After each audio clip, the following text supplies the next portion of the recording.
Centurion వేదికగా south ఆఫ్రికాతో జరుగుతున్న తొలి టెస్టులో టీమిండియా కెప్టెన్ రోహిత్ శర్మ మరోసారి విఫలమయ్యాడు.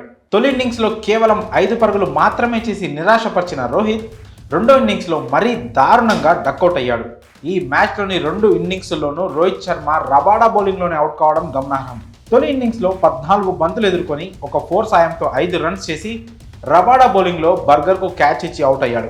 ఇప్పుడు కీలకమైన రెండో ఇన్నింగ్స్లో రబాడా బౌలింగ్లో ఏకంగా క్లీన్ బౌల్డ్ అయ్యాడు.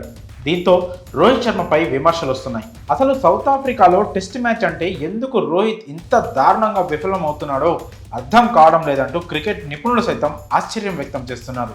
రెండో ఇన్నింగ్స్లో రోహిత్ శర్మ అవుట్ అయిన విధానం చూసి కామెంటేటర్లు సైతం షాక్ అయ్యారు. నిజానికి అది అద్భుతమైన వికెట్ టేకింగ్ డెలివరీ ఏం కాదని, ఇదే బాల్ను ఇండియాలో అయి ఉంటే రోహిత్ శర్మ ఫ్లిక్ షాట్ ఆడి బౌండరీ కొట్టేవాడని, కానీ ఇక్కడ మాత్రం వికెట్ సమర్పించుకున్నాడని కామెంటేటర్లు పేర్కొన్నారు. సౌత్ ఆఫ్రికాలో బాల్లో కాస్త మూమెంట్ ఉంటుంది, కానీ రోహిత్ శర్మ అవుట్ అయిన బాల్ స్వింగ్ కూడా కాలేదు. బాల్లో ఎలాంటి మూమెంట్ లేకపోయినా రోహిత్ వికెట్ సమర్పించుకున్నాడు. ఇప్పటికే రోహిత్ శర్మకు సౌత్ ఆఫ్రికాలో టెస్ట్ క్రికెట్లో చెత్త రికార్డు ఉంది. దాన్ని మరింత బలపరుచుకున్నాడు హిట్ మ్యాన్. ఈ డకౌట్ కంటే ముందు రోహిత్ శర్మ సౌత్ ఆఫ్రికాలో 9 టెస్ట్ ఇన్నింగ్స్లు ఆడి కేవలం 128 పరుగులు మాత్రమే చేశాడు. ప్రపంచంలో ఏ మూల ఆడినా అద్భుతంగా ఆడే రోహిత్ శర్మ ఒక్క సౌత్ ఆఫ్రికాలో, అందులోన టెస్ట్ క్రికెట్లో బ్యాటింగ్ చేసేందుకు మాత్రం తీవ్రంగా ఇబ్బంది పడుతున్నాడు.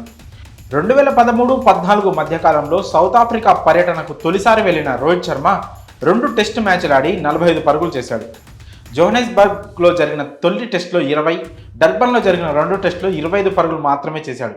మొత్తంగా ఆ 2 టెస్టుల్లో 11.25 సగటుతో 45 పరుగులు మాత్రమే చేశాడు. 2017-18 మధ్యకాలంలో మరోసారి సౌత్ ఆఫ్రికా పర్యటనకు వెళ్ళి 2 టెస్టులు ఆడాడు.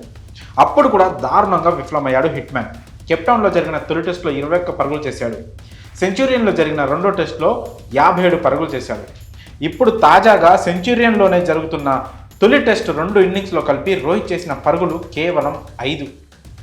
మొత్తంగా 5 టెస్టులు పూర్తి చేసుకొని రోహిత్ శర్మ కేవలం 28 పరుగులు మాత్రమే చేయడం అతని చెత్త రికార్డును సూచిస్తోంది. రోహిత్ శర్మ ఇంత దారుణంగా విఫలమవడంపై క్రికెట్ అభిమానులు షాక్ అవుతున్నారు. పరుగులు చేయకపోవడం అటుంచితే 2 ఇన్నింగ్స్లో రోహిత్ అవుట్ అయిన తీరు అతని అభిమానులను ఎక్కువగా బాధిస్తోంది.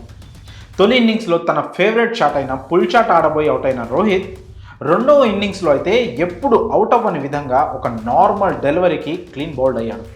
సాధారణంగా అయితే అలాంటి బాల్కు రోహిత్ అస్సలు వికెట్ ఇవ్వడు. అయితే రోహిత్ ఇంకా వన్డే వరల్డ్ కప్ 2023 ఓటమి నుంచి బయటికి రాలేదని, మానసికంగా బాగా కుంగిపోయిన రోహిత్ బ్యాటింగ్పై కాన్సన్ట్రేషన్ చేయలేకపోతున్నాడని, అతనికి ఇంకాస్త సమయం అవసరమని భారత క్రికెట్ అభిమానులు అభిప్రాయపడుతున్నారు. వరల్డ్ కప్ పోయిన బాధలో ఉన్న రోహిత్ను ముంబై ఇండియన్స్ మరింత బాధ పెట్టిందని, అందుకే రోహిత్ ఇలా ఆడుతున్నాడంటూ ఫ్యాన్స్ ముంబై ఇండియన్స్ మేనేజ్మెంట్పై మరోసారి సోషల్ మీడియా వేదికగా ఫైర్ అవుతున్నారు. ఏది ఏమైనా రోహిత్ శర్మ తొలి టెస్టులో విఫలం కావడంపై మీ అభిప్రాయాలను కామెంట్స్ రూపంలో తెలియజేయండి.